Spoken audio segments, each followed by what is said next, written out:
अस्सलाम वालेकुम, welcome back to Syed Nooruddin vlog. आज का व्लॉग बहुत ही ज़्यादा ज़बरदस्त होने वाला है। चलो जी आप लोगों को दिखाते हैं। जैसे ही हमने ईद उल अज़हा की नमाज़ पढ़ी, हम बाहर निकले तो आप देख सकते हैं हमारे मुसलमान भाई, हमारे अजीज़ व अकारब एक दूसरे से गले मिल रहे थे। तो मैंने कहा कि मैं भी इनकी खुशी में ख़ुद को शरीक करना चाहता हूँ। तो ये देख सकते हैं आप, लोग जोक दर जोक मस्जिद से बाहर निकल रहे हैं और मस्जिद के बाहर आप देख सकते हैं लोगों ने अपने जानवरों को रस्सियों में जकड़ा हुआ है और कुछ ही देर के बाद कुर्बानी का टाइम शुरू हो जाएगा, क्योंकि ईद के नमाज के बाद फ़ौरन लोग घरों में जाके कोई मिठाई वगैरह, कोई स्वीट वगैरह या चाय वगैरह पीने के बाद वो क्या करते हैं कि वो फ़ौरन ही वापस आते हैं और फिर सुन्नत इब्राहिमी के जो मकासद होते हैं उनको वो खुशअस्लूबी से सरअंजाम देते हैं। सो मैं अपने जो मेरे रिश्तेदार थे, मेरे अजीज़ व अकारब थे, मैं उनसे मिला। ये आप देख सकते हैं हनीफ शाह भाई को, ज़ाकिरुल्लाह भाई को, मेरे बहुत सारे अजीज़ व अकारब थे। मैंने उन सबको ईद की खुशियाँ विश की और उसके बाद मैं आप लोगों को ये कुछ जानवर है जो हमारे गली में सबसे ज़बरदस्त और सेहतमंद जानवर थे, मैंने कहा चलो मैं आप लोगों को ये भी दिखा देता हूँ। इसके फ़ौरन ही बाद सुन्नत इब्राहिमी का जो सिलसिला है वो जारी हो जाएगा। मैंने कपड़े बदल लिए क्योंकि मैंने भी कुर्बानी के लिए जाना था और मैंने अपना रास्ता पकड़ लिया, क्योंकि अब मैं जा रहा हूँ तो कुछ ही लम्हों में हम पहुँच जाएंगे, फिर मैं आपको दिखाऊँगा। ये जी हम पहुँच गए और मेरे पहुँचने से पहले ही उन्होंने जानवर को गिरा दिया था। ये आप देख सकते हैं हमारे बहुत सारे अजीज़ व अकारब, हमारे बुज़ुर्ग पहुँच गए थे। बहुत तजुर्बाकार लोग थे जो अच्छी तरीके से जानते हैं कि कसाबी की होने की ज़रूरत ही नहीं है। कसाबी वहाँ पे था भी नहीं, उसके बावजूद उन्होंने जानवर को गिराया। गिराने के बाद जानवर को ज़बह किया और फिर उसकी खाल उतारी। तो सबसे पहले ये होता है कि आपने दुआ पढ़ के जानवर को ज़बह करना होता है, फिर उसकी खाल उतारनी होती है। फिर ये होता है कि उस गोश्त को काटा जाता है छोटे छोटे हिस्सों में, ताकि बाद में शॉपर में डाल के उन गुरबा और फ़क़रा पे तकसीम किया जाए जो असल में इस गोश्त के हक़दार हैं।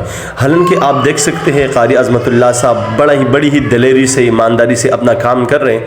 हमारे पास कुछ कुल्हाड़ियाँ भी पड़ी हुई जो बाद में हड्डियों को काटने में हमें मदद देगी। आज का ये महफ़िल हमारे बुज़ुर्गों से मनव्वर था, क्योंकि हमारे बहुत सारे अजीज़ आए हुए थे, जैसे कि मौलाना गुलनैम शाह, शफ़ीक काका और बहुत सारे लोग आए हुए थे। उसके बाद घर वालों ने खाने का अहतमाम किया और हम सारे खाना खाने बैठ गए। खाने में हमारे पास राइस थी, राइस में उन्होंने गोश्त बनाया हुआ था, साथ में कोल्ड ड्रिंक वगैरह भी थी, साथ में उन्होंने कुछ कढ़ाई टाइप की जो बीफ कढ़ाई थी वो भी बनाई थी।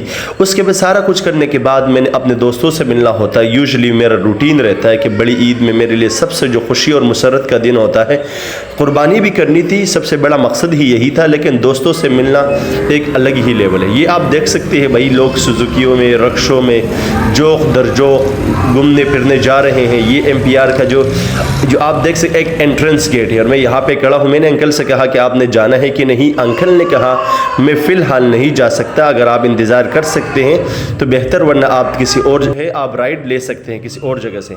मैंने इंतज़ार किया, थोड़ी ही देर बाद में खड़ा रहा रोड पे और मैंने एक रिक्शे वाले को हाथ दिया, हम रवाना हो गए।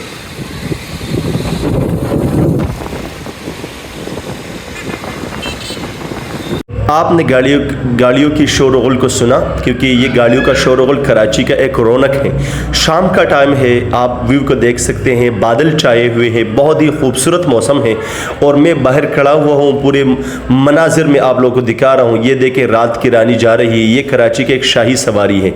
तो मैं बाहर खड़े होकर डाले पे आप लोगों को ये जितने मनाजिर में दिखा रहा हूँ, उसके बाद अल्लाह ने रहम किया, एक सवारी उतर गई और मैं सवारी की जगह बैठ गई। ये आप लाइट देख सकते हैं। तो मैंने कहा चलो राह चलते चलते मैं आप लोगों को चलो कुछ मनाजिर और दिखा देता हूँ। ये अब हम बढ़ रहे हैं बनारस की तरफ। जैसे ही हम बनारस पे उतरेंगे वहाँ से हमें एक नया रिक्शा लेना पड़ेगा। वैसे जा तो मैं डायरेक्ट भी सकता था, मैं रिक्शा ले सकता था, मैं बाइकिया पे जा सकता था, लेकिन मैंने कहा नहीं, आज मैंने अपने ऑडियंस के साथ ये सारे मनाजिर मैंने उनके साथ शेयर करने हैं। ये जी हम उतर गए बनारस मेन चौक पे और ये जो सामने वाला रास्ता आप देख सकते हैं, जैसे ही रिक्शे से हम उतरेंगे ये वाला जो मेन रास्ता है ये सीधा अलीगढ़ बाज़ार की तरफ गया हुआ है। इंशाअल्लाह अल्लाह ने कभी मौका दिया तो आप लोगों को मैं अलीगढ़ बाज़ार ऊपर से लेके नीचे तक सारा कुछ दिखाऊंगा मैं अलीगढ़ बाज़ार में। ये हम आगे जब जाते हैं ये आप देख सकते हैं बहुत सारी रेड़ियाँ खड़ी होती हैं। अब ये जो रेड़ियाँ होती है ये आप देख सकते हैं मुख्तलिफ़ किस्म के मुख्तलिफ़ अक़साम के फ्रूट आप देख सकते हैं। आपको ज़्यादातर तरबूज़े, केले, आपको मैंगो जो आप देख सकते हैं कि फ्रूट्स का बादशाह जिसे कहा जाता है। ये देखें मेरे सामने वाली रेड़ी में यहाँ पे बहुत सारे आम पड़े हुए हैं, रेड़ी में केले वगैरह, ये इस सीज़न के सबसे मशहूर फ्रूट हैं। तो मैं आगे जो है बनारस का जो मेन चौक है वहाँ पे बढ़ने लगा, क्योंकि यहाँ पे रिक्शे खड़े होते हैं या चंचियाँ खड़ी होती है। चलो जी मैं बैठ गया हूँ और इसके आगे वाला सफ़र हमारा शुरू हुआ। ये जो मेन सेंटर है ना बनारस चौक का, इसको कहते हैं बचा खान चौक। ये जो सामने आप देख सकते हैं एक किस्म का यादगार है, इसे बचा खान चौक कहते हैं। और इस साइड पे बहुत सारी रिक्शे खड़े हुए हैं। ये जो रिक्शे हैं ये मुख्तलिफ़ जगहों पे जाती हैं इस थ्रू आउट द कराची।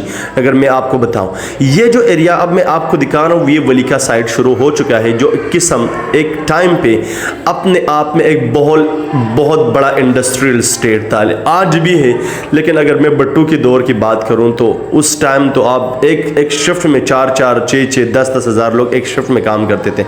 ये सामने वाला हौजरी मार्केट है। इंशाल्लाह जब भी मौका मिलेगा आपको पूरी हौजरी मार्केट दिखाऊंगा। ये कराची की बेहतरीन सवारी। जैसे ही मैं वलीका चौक पे उतरा, अब यहाँ से हमने आगे क्या करना है कि अपने सफ़र को हमने जारी रखना है। तो आप ये देख सकते हैं ये आ गई शाही सवारी। मैंने शाही सवारी को हाथ दिया, मैंने उनसे पूछा कि मेट्रोविल जाओगे कि नहीं। उन्होंने कहा हाँ जी बिल्कुल जाएंगे, आ जाइए। तो मैं ये बैठ गया हूँ शाही सवारी में। अब मैं आपको अंदर से आप लोगों को दिखाता हूँ। ऐसे डेकोरेट हुआ है ना कि आपको एक शाहकार लगेगा। और मैं लास्ट सीट पे बैठा हूँ। मुझे लगा कि शायद मुझे आप लोगों को और भी बहुत सारा कुछ दिखाना चाहिए, क्योंकि मस्जिद में एक साइड से कम से कम 30 से 40 लोग एक साइड से चल सकते हैं, सवारी या सफ़र कर सकते हैं। तो हमने अपना सफ़र जारी रखा और मैं बाब खैबर पे उतर गया, जो कि खैबर पख्तूनख्वा का एक कौमी निशान या एक यादगार है। पूरा पाकिस्तान खैबर पख्तूनख्वा को बाब खैबर से जानता है। बहादुरी और गैरत का एक पैकर है। जैसे ही मैं मेट्रोविल पहुंचा, दोस्तों ने कहा कि आपने सीधा हमारे पास आना है, और कुछ लोग खड़े हुए थे मुझे लेने के लिए। तो मैंने अपने दोस्तों की तरफ सफ़र करना शुरू किया मोटरसाइकिल पे। ये आप देख सकते हैं मेट्रोविल का मेन बाज़ार। यहाँ पे आपको ज़रूरियाती ज़िंदगी की हर सहूलत मिलेगी। और साथ ही मैं अपने मंजिल पे पहुँच चुके हैं। आज के इस व्लॉग की हमारी मुलाकात और हमारी जो मेन शख्सियत है वो नबी भाई। नबी भाई आपको ईद की खुशियाँ बहुत बहुत मुबारक। खैर मुबारक, आपको भी मुबारक। आपकी अल्लाह करे आपकी कुर्बानी जो है वो अपने दरबार में कबूल। सैफ हमारे बड़े भाई जनाब शेख साहब, इनको मैंने बहुत ज़्यादा वो जो है वेट करवाया, तो उन सबको मैं जो है ना ख़ास स्पेशली मैं इनसे माजरत खाऊँ। शनाज भाई ये देखिए भाई खाने के टाइम में जो है ना कुछ और खा रहे हैं। सही है। अब महफिल में सारे लोग बैठे हुए थे, तो फिर मैंने भी कहवा पिया और साथ में कुछ ड्राई फ्रूट लिए। मैंने ये बच्चे को इसलिए दिखाने की कोशिश की क्योंकि हमारे यहाँ बच्चों को ये सिखाया जाता है कि आपने कैसे मेहमानों को सर्व करना है और फिर सारा कुछ कैसे आपने समअप करना है। और उसके बाद ही खाना लग गया, तो दोस्तों ने कहा भाई चलो मिलकर खाना खाते हैं। ये आप देख सकते हैं सारी प्लेटें वगैरह, बिरयानी थी, कढ़ाई टाइप था और सलाद वगैरह। तो बहुत ही बेहतरीन किस्म का इन्होंने बंदोबस्त किया हुआ था। सादा सा खाना था लेकिन भाइयों की तरह मोहब्बत से भरा हुआ खाना था। तो आज का जो मेरा छोटा सा व्लॉग था, चैनल को फॉलो करना, शेयर करना और सब्सक्राइब करना मत भूलिएगा।